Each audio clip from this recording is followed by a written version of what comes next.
Chapter 165 The Out of Control Gears. The news had not arrived into the Empire yet. However, for the Empire's citizens, ignorance was bliss. The Imperial soldiers who headed out to invade Tempest, in other words, their beloved families, were slain by some unknown means.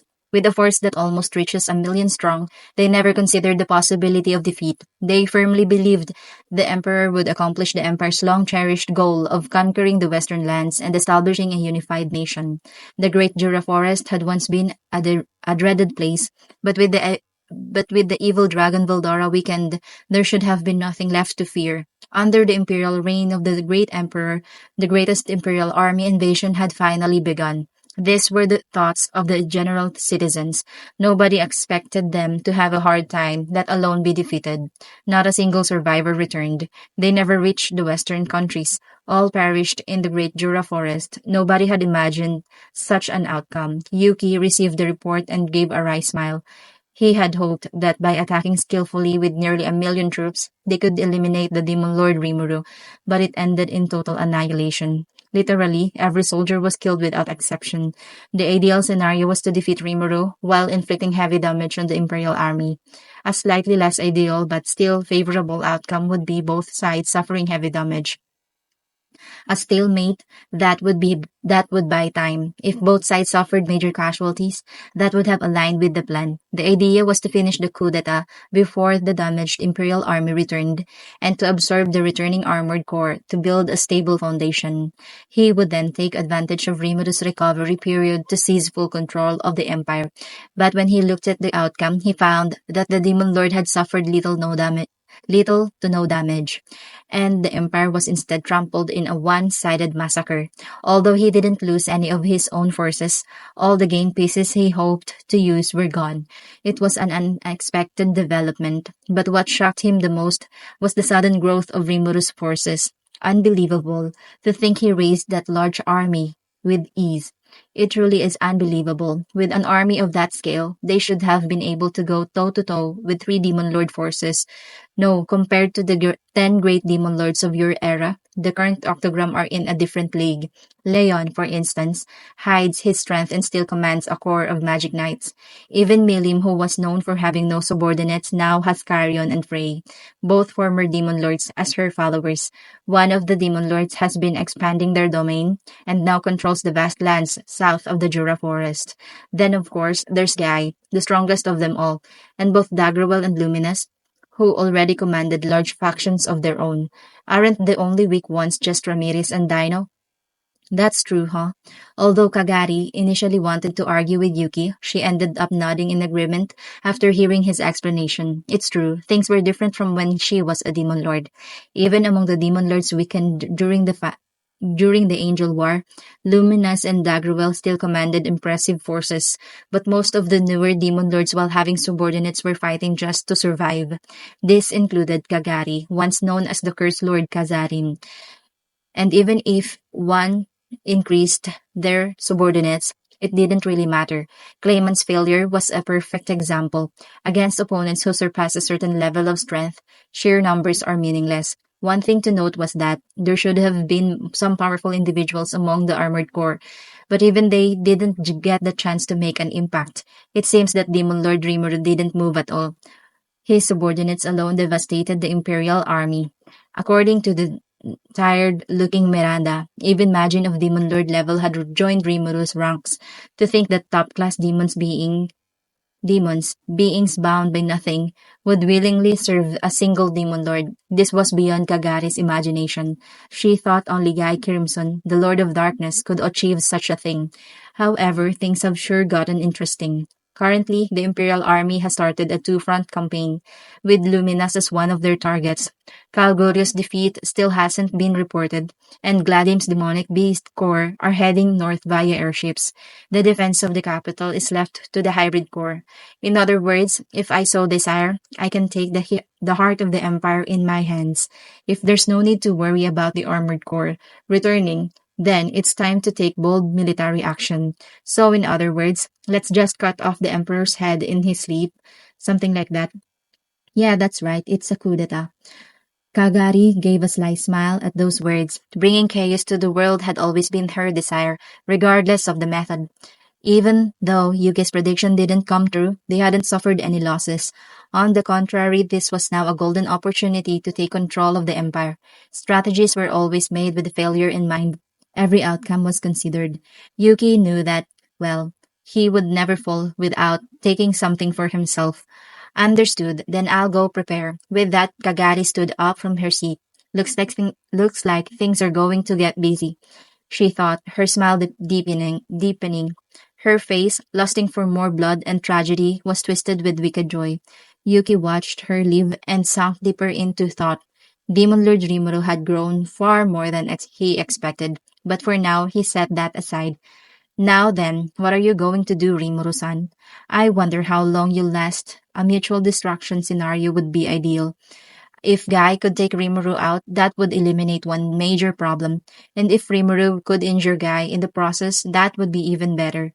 Yes, now that Rimuru had strengthened his forces to this extent, there's no doubt that Guy Crimson would make a move. Preparations had already been made with that possibility in mind. The plan was still progressing smoothly, and only minor adjustments were needed for its continued success. Yuki glanced at Chloe, who remained silent and unresponsive to his words, and gave a small smile. Two orders remained, three enemies left to defeat. If two of them if two of those three could take each other out, there might be no need to deploy his most powerful asset. His wish could be granted without lifting a finger. It wasn't according to the original plan, but everything was proceeding smoothly. In high spirits, Yuki continued to contemplate the steps ahead in his grand design. However, predicting every outcome was no simple feat. Once the gears began to grind out of alignment, correcting them was no easy task.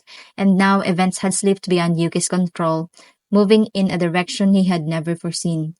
After reporting to Yuki, Miranda began preparing to leave the capital as quickly as possible. Even though she held military status only as a cover, deserting in the face of the enemy would still be punishable by death. Ironically, the very identity she had painstakingly acquired as a disguise had now become her shackle. For all the effort it took to obtain her position, it had turned into a burden, truly the height of irony. As one of the leaders, a boss, of the underground organization, Cerberus, Miranda had no difficulty finding a place to flee to. Well, like the Freedom Association, dark organizations had taken root in every nation, and wherever you looked, Cerberus had agents embedded. Naturally, Cerberus operated within the imperial capital as well. Her plan was to go underground there and escape westward when the time was right. She had nearly succeeded in seducing Calgurio, manipulating him with her charms as a woman. Just a little more, and she would have taken control of the armored core.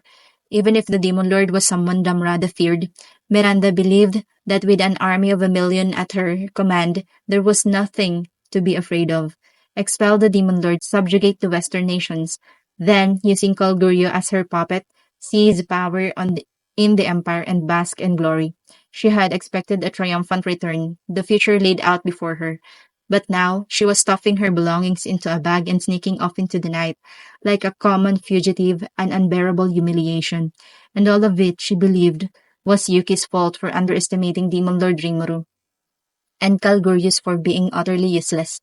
Damrada might have obeyed Yuki out of fear, but Miranda followed orders only because Yuki still had his uses.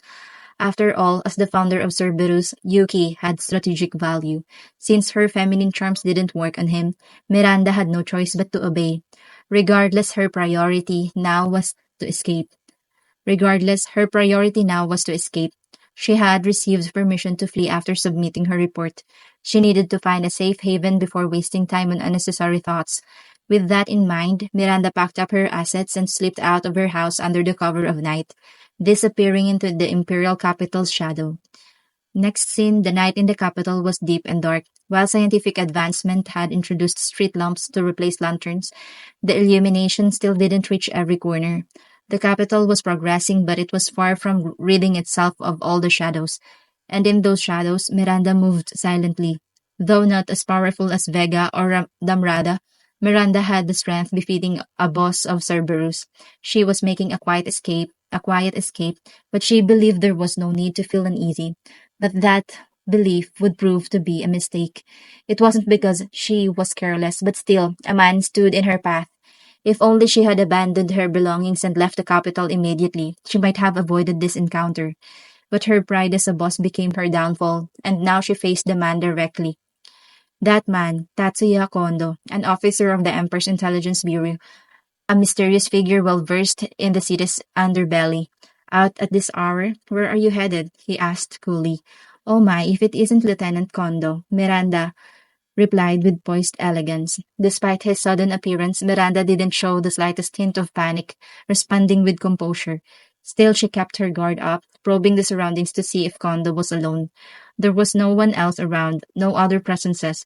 Satisfied, she relaxed slightly. He had come alone. Coming here by himself, it was practically an invitation for her to kill him. If ha- if HQ found out she had deserted, they would surely send pursuers.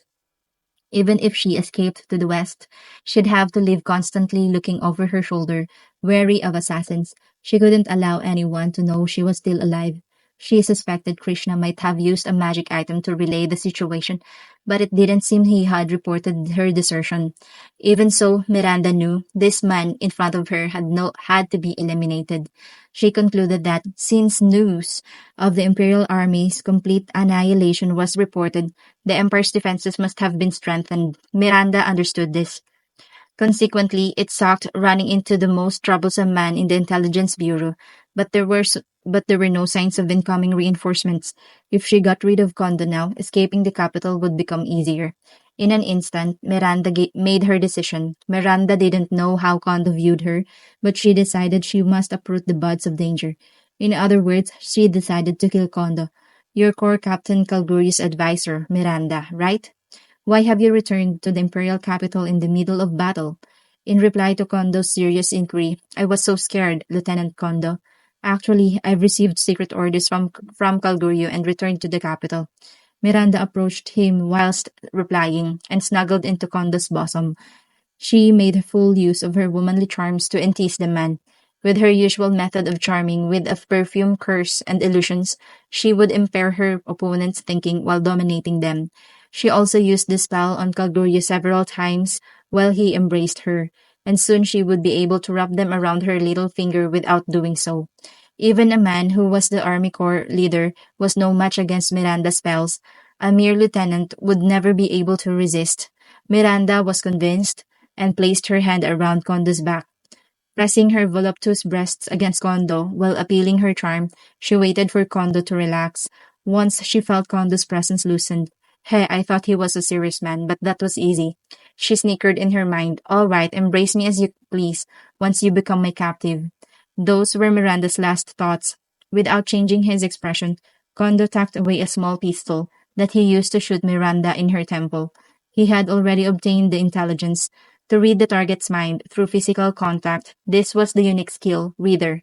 Yuki's intentions, Miranda's objective, and even the fact there were no survivors in the Imperial Army. To read all of this took less than a second, and then, despite reading through all of that information, his expression didn't change. With an uninterested look, a coup d'etat, how foolish.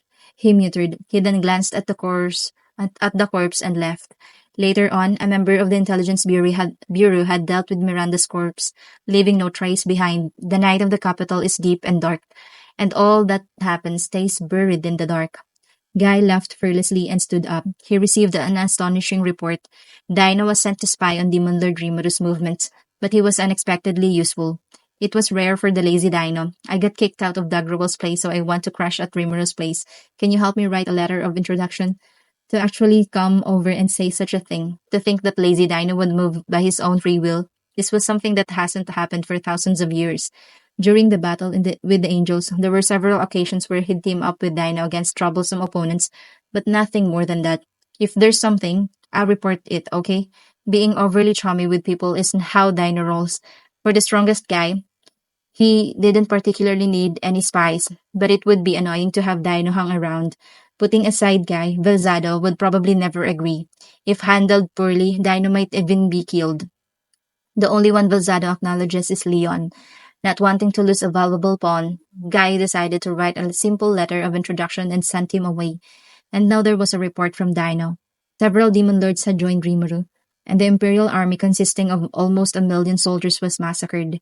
This was clearly abnormal. The world has recognized himself and Rudra as the chess players in this domination game, yet an irregular had disrupted this balance.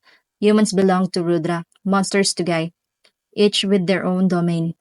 Each also had a single dragonkind as a partner, with the last one, Veldora, being a free-for-all target to spice up the game. And yet another balance breaker apart from Veldora has occurred, an irregular.